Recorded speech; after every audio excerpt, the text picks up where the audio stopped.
coalition action. We are here to support the bipartisan common sense immigration solutions like the Dignity Act, Haitian TPS, which passed last week in the House, the DREAM Act, Farm Workforce Act. These common sense bills lower prices for everyday Americans, ensure our seniors can age with dignity, and put affordable food on American tables. From farms to nursing homes, from restaurants to construction sites, American citizens and businesses across the country depend on the talent and hard work of our immigrant team members. We thank Senator Mark Kelly, Congresswoman Maria Salazar, Congressman Don Bacon, Congressman Auchincloss, and many others from both sides of the aisle for their support for common sense solutions. Thank you for putting Americans first. Work permits for long-term immigrants level the playing field for American workers by bringing all workers under the same set of rules, preventing bad faith employers from undercutting American workers with an unregulated workforce. Work permits for long-term immigrants lower costs. Elder care costs are rising 3 times faster than inflation. Housing costs 5 times faster than the median income. Agriculture is facing a 155,000 worker shortage. The know-nothing opponents to sensible reform are in a panic. The American people and the Trump administration have rejected their cruelty and chaos. Kristi Noem and Gregory Bovino have been run out of town. The know-nothing anti-immigrants had their 15 minutes to prove mass deportations, and America's answer is no. We want solutions. And Hispanic voters are extremely clear. To win, both parties must embrace work permits and legal status for long-term, law-abiding immigrant contributors. I am proud to introduce a warrior for American families and communities. Please help me welcome Senator Mark Kelly of Arizona. Thank you. Good morning, everybody. It's great to be here with folks on both sides of the aisle, Republicans and Democrats, as we fight for common sense solutions to start fixing this broken immigration system. You know, I think most of us, most Americans, can agree that we can enforce our laws without chaos in the streets or tearing hard-working families apart. And that our country would benefit from an immigration system that is fair and actually works. Instead, what we've seen in Arizona is we've seen the targeting of law-abiding, hard-working individuals, including dreamers, grandmothers, business owners, veterans, and in some cases, even young children.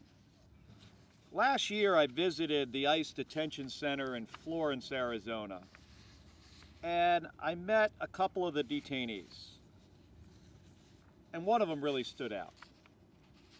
It's a woman named Maria. She's the mother of an active duty Marine. She's the mother-in-law of a Marine as well. Her son is married to a U.S. Marine at the Marine Corps Air Station in Yuma. And she'd flown from New Jersey to Arizona to help care for her 2-year-old grandson because her son was preparing to leave on deployment to do a training exercise in California. And her daughter-in-law, who's, as I said, also a U.S. Marine, was recovering from a recent surgery. Now, despite her son's service to this country and living in the United States for 20 years with no criminal history, she was detained by ICE while entering the base, actually initially from Border Patrol. Now, this military family has needlessly suffered months of stress and worry at a time when they deserved support from their country. The guy was getting ready to leave his family because of his job as a United States Marine. And when I sat there with her in detention, I asked her if she went to the graduation when her son graduated from boot camp. at Paris Island? And she said she had. And I said to her, I said, how did that make you feel when your son became a U.S. Marine? And she started crying. She told me how proud she was of what her son has accomplished and how he is going to defend their country. Now, Maria is not a threat. She loves this country. But unfortunately, her story is not unique. About a year ago, I was on a trip to Ukraine, and when I was in Poland, I had dinner with a group of Arizonans. One of them was a guy named Sergeant Matthew Blank. Never thought I would see this guy again. And I never expected that the next time I would talk to him, it was because his new wife, Annie Ramos, was now in an ICE detention facility just days after they got married. She was detained on base as they were signing her up for her spousal benefits. She was now a military spouse, and she needed to get an ID card. And she went from the base to an ICE detention center. Now, Annie had been in this country since she was 22 months old. And she'd just been married. She was in college. And she was a military spouse preparing for this next phase of her life. I served in the Navy for 25 years. Military spouses are serving their country as well. Now, I'm grateful that Secretary Mullen made the right decision here to release Annie. He did it rather quickly, too. But her life is not back to normal. She has a deportation order. She's wearing an ankle bracelet. She has to report every single week. Now, how does that make us stronger or better as a country? And there are thousands of people across the country like Maria and Annie with no criminal record, who pay taxes, who contribute, being held in ICE detention right now, facing deportation to countries that they do not know. I mean, these folks are as American as my own two kids.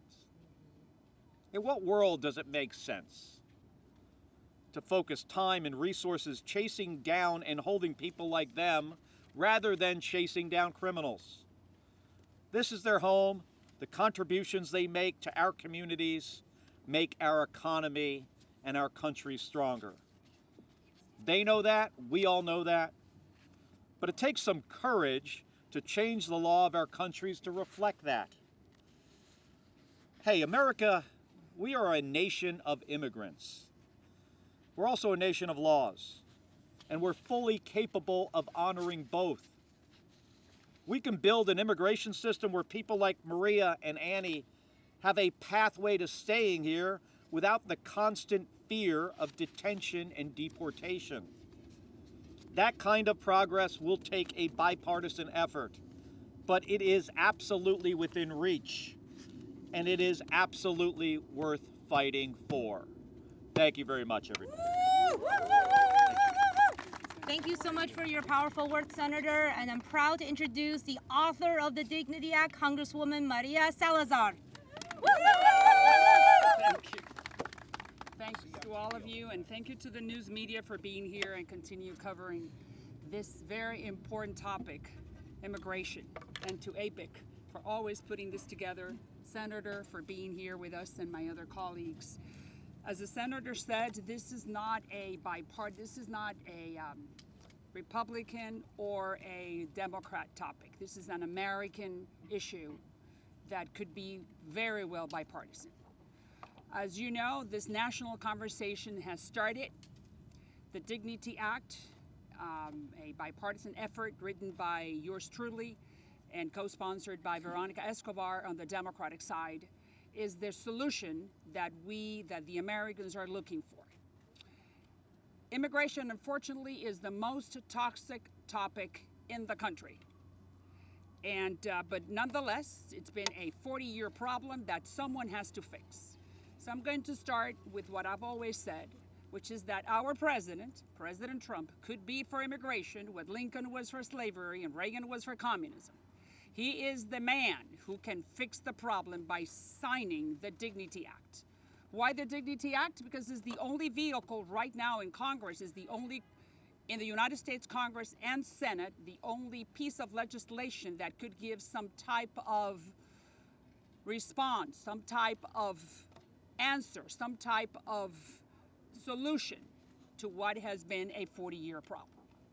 So when people tell me that I am trying to help big business to have cheap labor, I'm going to answer them. It's not big business, it's not only agricultural or construction or hospitality or healthcare or manufacturing. It's more, it's veterans. And we have been hearing it, veterans. People, and the senator just said it, someone who has served this country and has been willing to risk the ultimate sacrifice, death, right?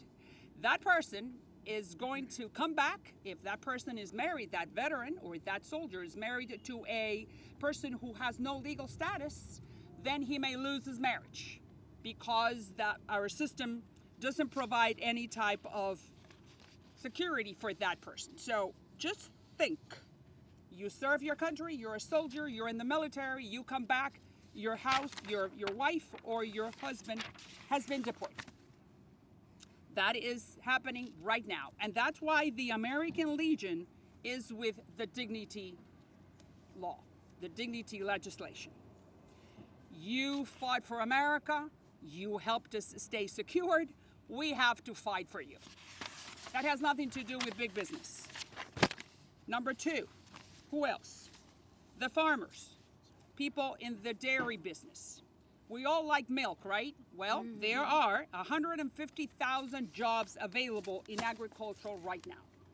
One of every two agricultural worker is either illegal or it's an immigrant. The American Farm Bureau, just listen to these statistics. The American Farm Bureau published that only 180 American citizens applied for 415,000 jobs that are available right now in the farm space. So that may be a little answer for those who are accusing me that I am taking jobs away from the Americans, citizens. Well, I'm sure that every single sector would love to hire Americans, and I agree with that. Let's give those jobs to the American citizens first. But the American citizen needs to be willing to engage in that type of labor.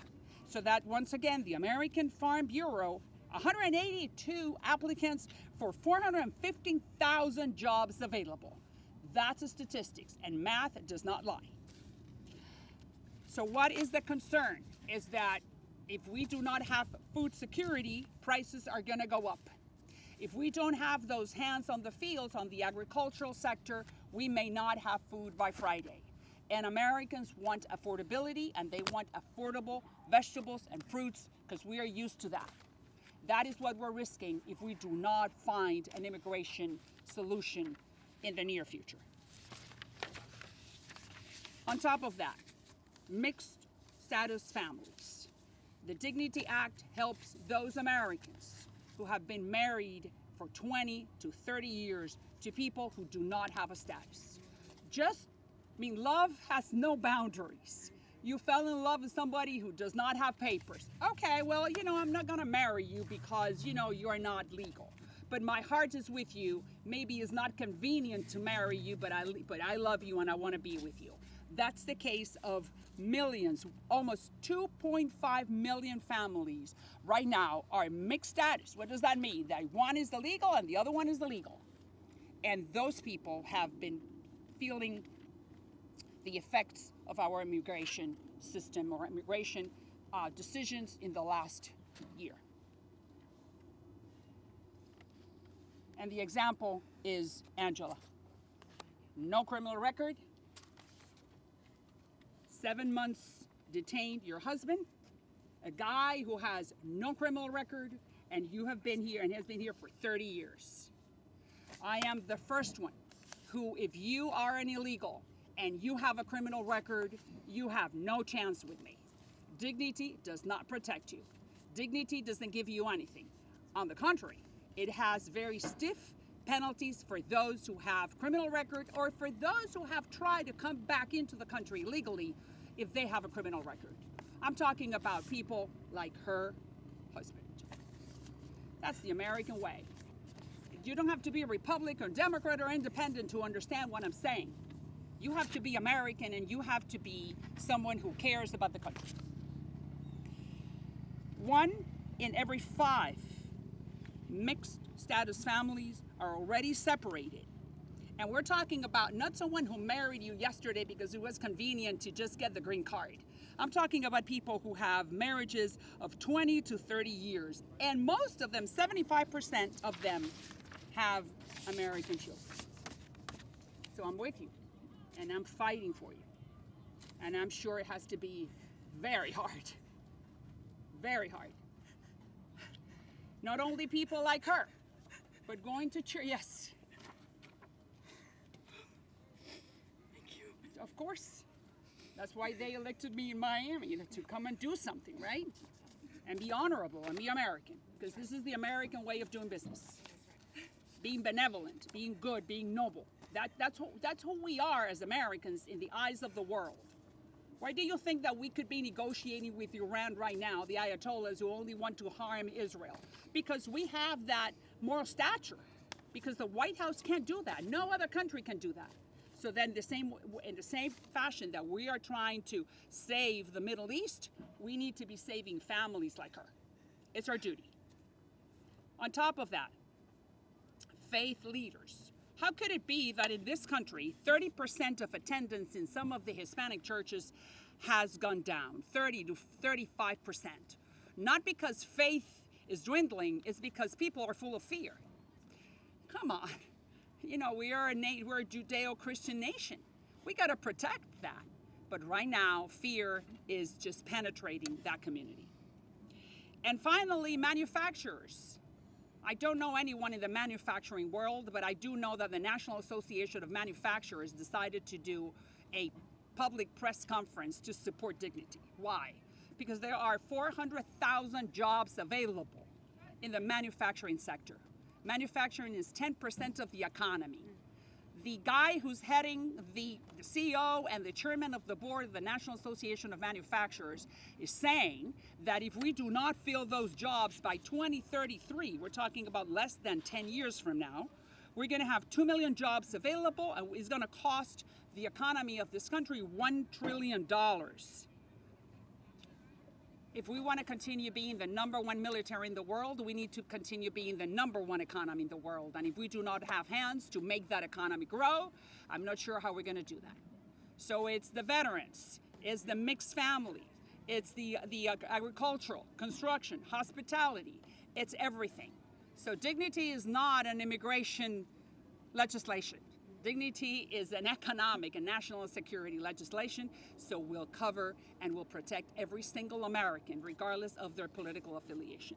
And I thank ABIC for putting this together, and we'll continue fighting for people like her. Thank you. Thanks to you. Thank you so much, Congresswoman. Thank you for your powerful words. I'm proud to introduce our next speaker, Congressman Jake Auchincloss from the great state of Massachusetts. Thank you. Such an honor to be here, and I'm so grateful to the Congresswoman from Florida for her leadership on this issue.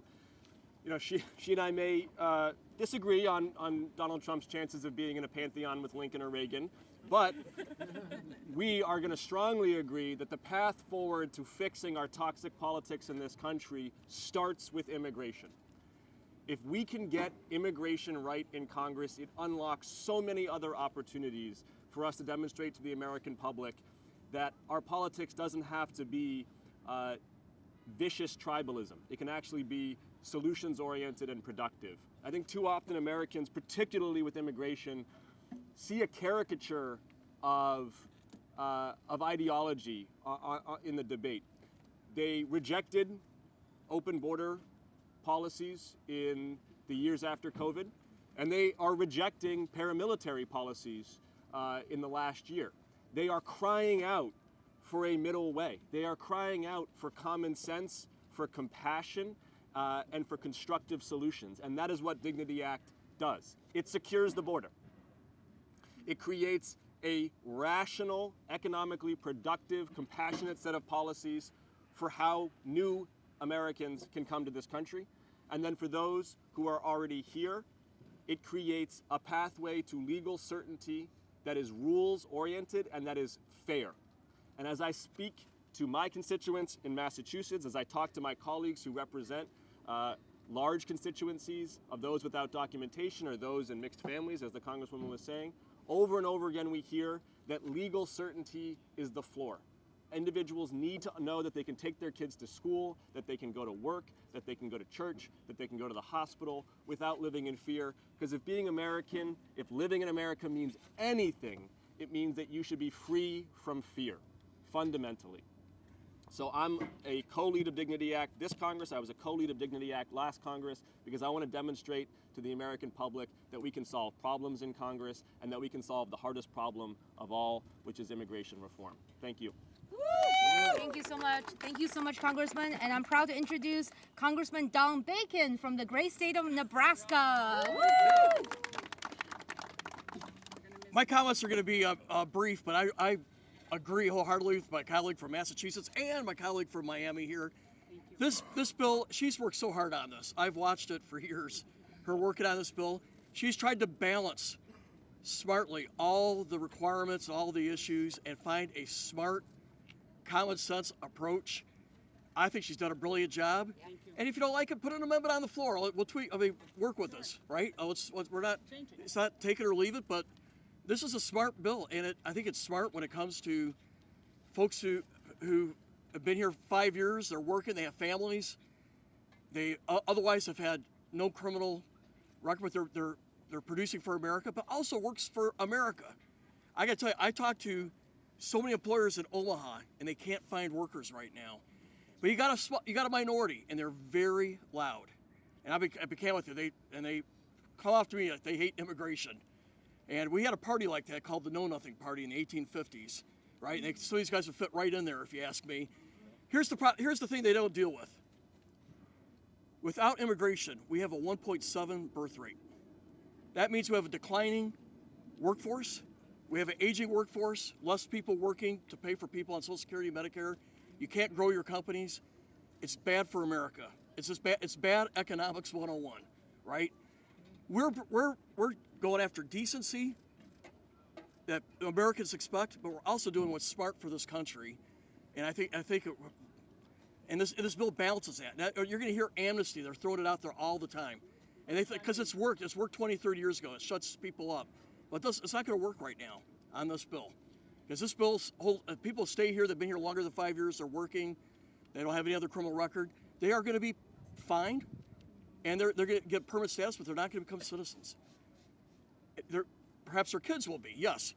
But I think this is a balanced approach. It deals with a lot of people's concerns, and I think it finds the middle path. And this is what, Jake said it, Americans expect this. This thing about way over here, and you can't do nothing here. We're operating right in the middle on this bill, and it is a chance to do something great for this country and great for people, individuals. So, anyway, I've watched it. This lady has worked hard on this, and she convinced me through her sweat. Okay, I'm getting on board. Okay, thank you. Thank you so much, Congress. We'll just have a couple more speakers and we'll open it up for questions. I'm proud to introduce Danitza James, who's the president of Repatriate Our Patriots. Thank you. Good morning. My name is Danitza James, and I am a U.S. Army combat veteran and a first-generation Mexican immigrant. And my organization, Repatriate Our Patriots, we are committed to ensuring that those who serve this country are not left behind. I'm here to speak in strong support of the Dignity Act because it addresses a fundamental gap in our system, one that directly impacts military readiness, fairness, and our national security. The Dignity Act provides a guaranteed path to naturalization for foreign-born service members, one like myself, within 1 year of enlistment. That is not just a policy, it is a fulfilled promise. The Dignity Act streamlines sections 328 and 329 of the Immigration and Nationality Act. creating a uniform military naturalization regardless of peacetime or wartime. Our nation makes a commitment and an investment in our service members and their families at enlistment. And really, at its core, it's about protecting the investment our nation makes in its service members. It is about force retention, it is about readiness and national security. But it's also about something more fundamental. It's about honoring the promise that we make. I speak from this personally. When I enlisted from Yuma, Arizona, at a recruiting station right before the events of 9/11, the process looked very different. Since then, we have been at war. So a lot of us may not know this, but that should not be the determining factor for whether someone who serves earns their citizenship or not. Service is service.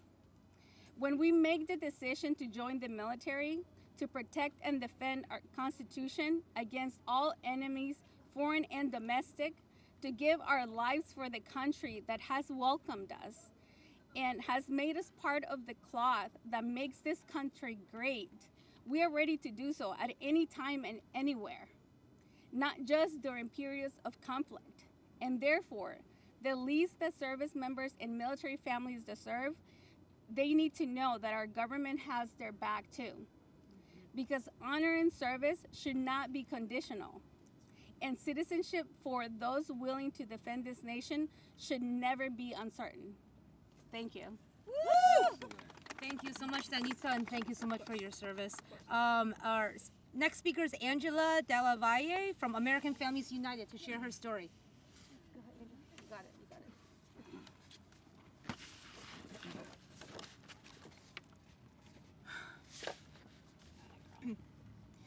My name is Angela Della Valle. I'm a United States citizen. I'm a public school teacher. I'm a mother. And instead of being with my students, I'm here because my husband of 24 years is sitting in a detention facility in Louisiana. And I'm standing here in front of you, nation's capital, and I'm begging for his release. Carlos has lived in this country, my country, for almost 30 years. He worked his way up from production, a small adhesive company in Downingtown, Chester County, Pennsylvania. Now he's plant manager. They are holding his job and have been for 9 months. He earned his GED while he was working full time, caring for my son so I could get my master's. And now he's a community college student, and we're waiting for him to go back. He's paid taxes every year. He's kept every paycheck stub. I have them. I know. I scanned these to our lawyers. He's never taken a single government benefit, ever. And he's got no criminal record. My husband is not a criminal. He just lacks status. His employer has called his life exemplary. On Christmas Day, we were coming home from a family vacation in the United States Virgin Islands, where I'm talking about American soil. That's when agents detained my husband at the airport. But last August, at a federal jury, they found him not guilty of illegal reentry. He has no criminal record. But moments after that verdict was read, that not guilty verdict, while our loved ones, 19 of them who had traveled to St. Thomas from Pennsylvania, where they were celebrating, an ICE agent took him aside and told him he needed to turn himself in to ICE anyway. And he has been in continuous ICE custody since August 13th. Since then, he's been transferred 16 times. He spent time in a tent facility, in a cage, in the Florida Everglades, where we took as a family airboat tours, so I know the Everglades, and I went there. I followed him across. I have followed him across the country. I've stayed in 23 different hotels, Airbnbs, being denied visitation at all centers but 2. And our son Alessandro is finishing his junior year at the University of Pittsburgh. He started without his parents, and he's finishing his year without his parents. We're not a threat to this country. We are this country. And we're being torn apart by a system that has never had a path forward for our family. Before Carlos was detained, we consulted more than 40 immigration lawyers.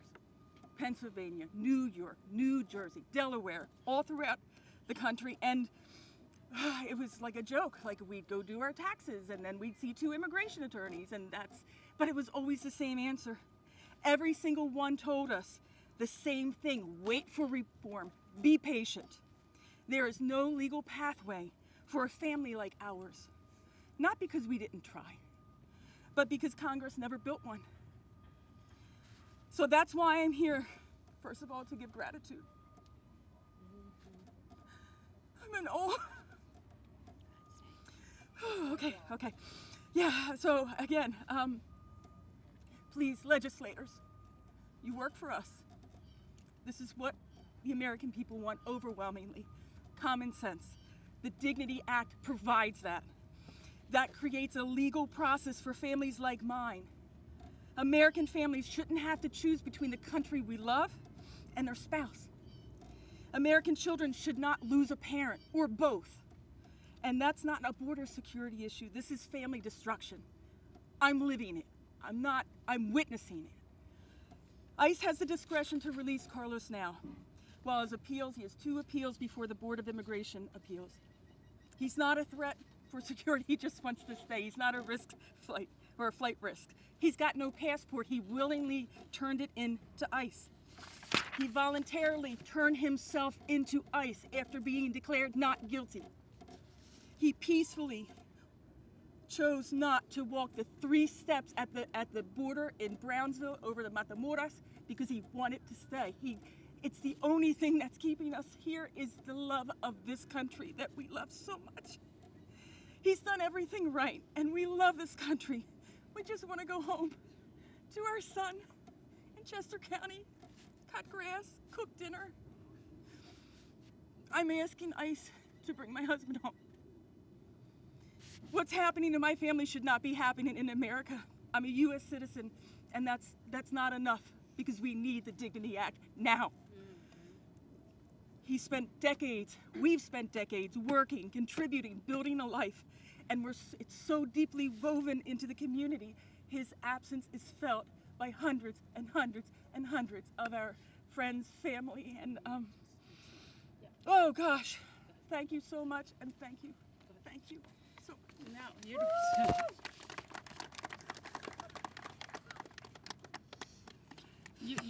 don't have to thank me. The news media, I would like, I'm not the protagonist in this story. People like her are.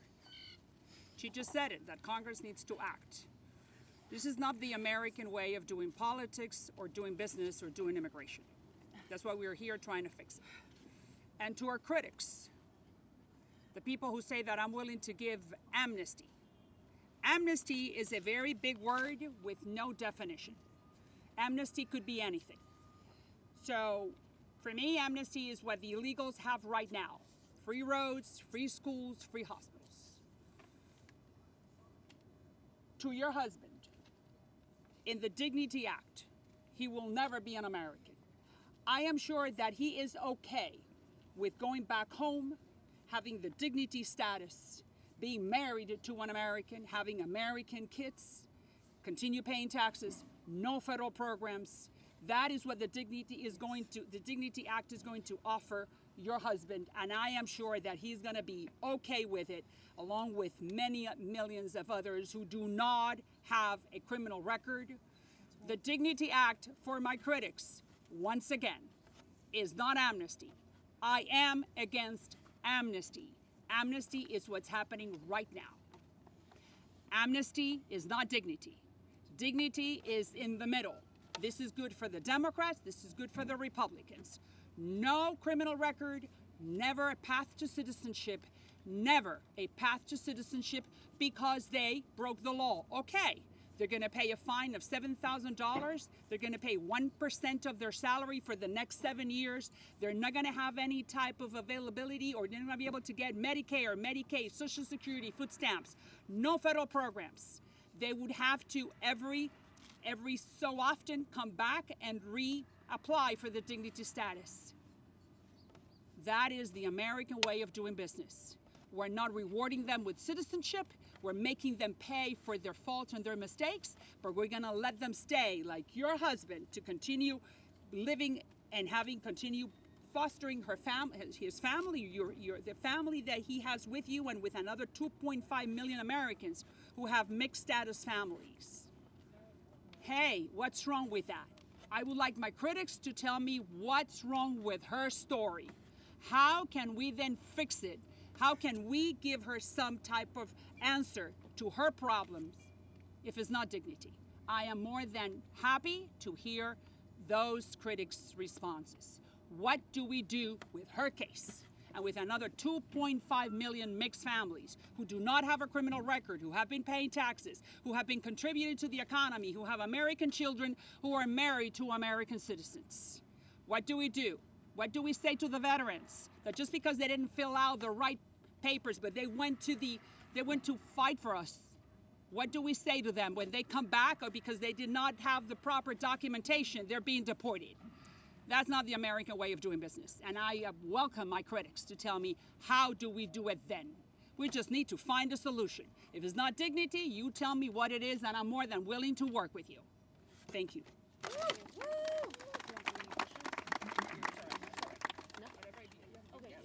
Any questions? Has there been any conversations with the White House about this plan, and is there any indication the president would be open to signing this bill? Look, I'm going to repeat what I've always said. Any chance you could say it? Sure. I'm going to repeat it one more time. I'm a proud Republican, and this is democracy. We do not think, everyone within the GOP, we don't think the same way. You've heard the critics. I respect them. That's democracy. This does not happen in Iran or in Cuba or in Venezuela or in North Korea. So I welcome the debate, and I welcome talking to them. I'm going to go talk to one of them right now after this press conference. They're more than entitled to their opinions, but not to lie.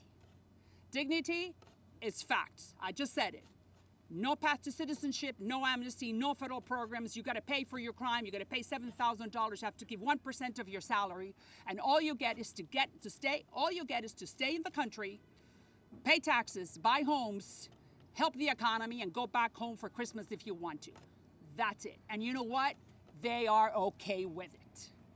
So President Trump, we've been talking to the White House. We have been in conversations, but it's up to the president.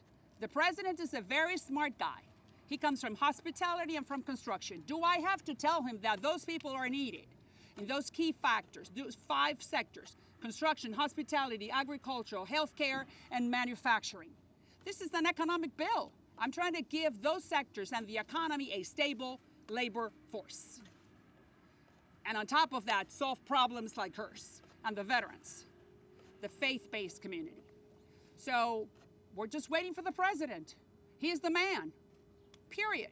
I'm a Republican. I've created the vehicle that my Republican Party needs in order to move it through Congress and through the Senate. Everyone knows that this is a common sense solution. It's just that there's a group of people that insist on lying and insist on giving the wrong information to a problem that they may not understand. But it's okay. I'm here to explain it to them. And I am sure we're going to be able to get to a yes, and we're going to be able to solve immigration within the Trump administration. I have no doubts about that. When? Only God the Father knows the timing. I'm just waiting. Any other question? There's been some controversy in the House Republican Conference over the past few weeks about this bill. I mean, how have your conversations with your colleagues been? Hey, I tell my colleagues, why don't you tell me? What is it that I don't know about immigration? Explain it to me. How are we going to fix this? We all agree that we got to fix the problem, right? Okay, so then explain it. And then like Congressman Bacon said, why don't we just put it through committee? We can definitely fix the bill. Hey, this is democracy. Don't we love the American electoral system? Don't we love the American political system? It's the best one. It's not perfect. Hey, I'm living it. It's not perfect, but still is the best. Because, you know, I was a news reporter for 35 years before being here and wearing this pin. I know exactly how I report it, like all of you. And I miss it, by the way. So I know exactly what the other side looks like. So I keep the system. It's not perfect. And that's why I'm trying to explain to my colleagues how we can come together to a yes. Any other question? Yes, ma'am. Senator Kelly was here earlier. Are you talking with anybody in the Senate, Kelly, perhaps about introducing a companion bill or a version of the Dignity Act, but in the Senate chamber? We have spoken to many senators, and that conversation is going to start again. It's the president. It's President Trump. He is the man. And that's why I keep on saying it, because he's not a regular elected official or politician. He is the business guy. He comes, you know, he has golf courses. He has hospitality. He has hotels. He knows exactly what I'm talking about. Now it's up to him as an elected official to determine when is the right timing according to his own timetable. When does he want to do this within his presidency? But I keep on saying it, and I really mean it. No other president has the political guts to do this. Republicans or Democrats in the last 40 years, how come we haven't fixed this problem and fixed her situation? How come people who have been here in this country for more than 5 years, that with no criminal record, having worked for 30 years on the fields, people who have been contributing so we can have more affordability when we go to the supermarket, how come those people are being detained? I mean, there's something wrong right now. And that is why we're trying to fix it forever. And as she said, for the last 35 years, the answer has always been, we got to secure the border. Got it. I agree. What happened during Biden was the biggest irresponsibility coming from the White House of biblical proportions. How could the Biden administration could have allowed for 4 years that mass of people that we don't even know who they are? So that has been solved. The border has been secured, 99% of it. So now that the border is secured, then we can start the national conversation as to what are we going to do with those people who do not have a criminal record and they have been contributing to the economy, and the economy still needs them. That's it. That's all I'm doing. So why don't we all speak, sit at a table, and come up with a solution? Thank you. That's it. I appreciate your assistance. Thank you so much. We just have a couple more speakers. I'm proud to introduce Massey Villarreal, the CEO of Precision Task Force Group. Thank you, Rebecca. Good morning. My name is Massey Villarreal, and I lead Precision Task Group, a Houston-based technology firm. I am the immediate past chair of the Texas Association of Business State Chamber, and I'm also the co-chair of Comité de Cien, a bipartisan group of Latino business leaders who advocate for common sense, security, and real immigration solutions. I'm in Washington today to warn legislators in my party, the Republican Party, that if you do not pass work permits for long-term, law-abiding immigrants and a solution for dreamers, you will lose congressional districts in Texas, a red state. The record number of Latinos like me who voted for Donald Trump in 2024 want a solution, not more problems. We want a secure border and remove violent criminals, but we demand legal certainty for the dreamers and essential workers who have been the backbone of Houston's growth for decades. In the greater Houston area, we have over $40 billion in book construction projects waiting to be built. We have a large Latino economy that keeps the region affordable for many families. But those projects don't build themselves, and the economy doesn't run on slogans. We need a workforce that keeps Texas and the rest of the country moving. Right now, Congress has a serious proposal on the table.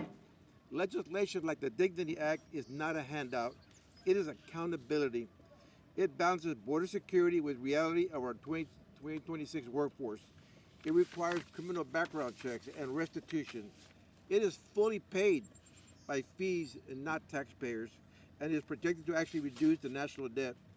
It is time for in DC for Washington to earn the Latino vote and pass legislation like the Dignity Act. Thank you. Thank you so much, Massey. And next, we will have Beverly Izinga, the Executive Director of the New Mexico Dairy Producers. Beverly? Thank you, and I want to thank to all of the members of Congress that have been here supporting this very important issue. As the Congresswoman has said, the border is now 99% secure. So now is the time for a guest worker program when it comes to our essential workforce, especially agriculture. Especially in those programs in those fields where we don't have access to year-round visa programs, as in the dairy industry. America right now enjoys the safest and the most affordable food in the world. We need to keep it that way. So we need these essential workers, the essential individuals to keep helping us provide that food for our nation. Some of these individuals have been in this country now for decades and are members of family to our farm workforce families.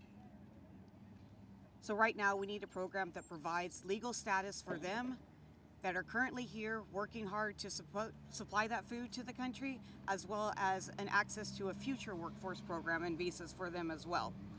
Again, I want to reiterate, America has the safest and the most affordable food supply in the nation, and to keep it that way, we need a program to help gain legal status for our current workforce and ones in the future. Food security is national security. Thank you. Woo! Thank you so much, Beverly. And just to close us out, I'm pleased to welcome Joseph Castleberry, the Vice President of Government Relations at the National Hispanic Christian Leadership Conference. Thank you. It's an honor to speak on behalf of the National Hispanic Christian Leadership Conference. We represent tens of thousands of churches and millions of Latino Christians in the United States. We completely support the Dignity Act, and your time is short, but the Dignity Act is a historic piece of legislation that gives America a generational win. We just urge every member of Congress to read the bill, study it, decide what you like about it, what you don't like about it. Let's get it to committee, get it to markup, get it to the floor for a vote so that President Trump can sign this into law and solve this problem that's been afflicting our country for more than 50 years. We have to solve this problem now. This is an affront to the dignity of our nation that this illegal system has been allowed to fester for years and years and years. It's time to clean it up, fix it for everybody, put immigration back on a legal basis, and both punish and redeem those who are here illegally for all these years contributing to America. They've worked here, they've studied here, they've trained, they've learned the language. They are everything an American ought to be, but nevertheless, they're still illegal. Let's fix this situation. The Dignity Act doesn't give amnesty. It punishes wrongdoing. It punishes law breaking, but it does redeem people. And I think that's the Christian way. It's the American way. We urge the passage of this law. Let's do this soon. Thank you so much. This concludes our press conference, and we can do interviews after if you like. Thank you so much. Thank you.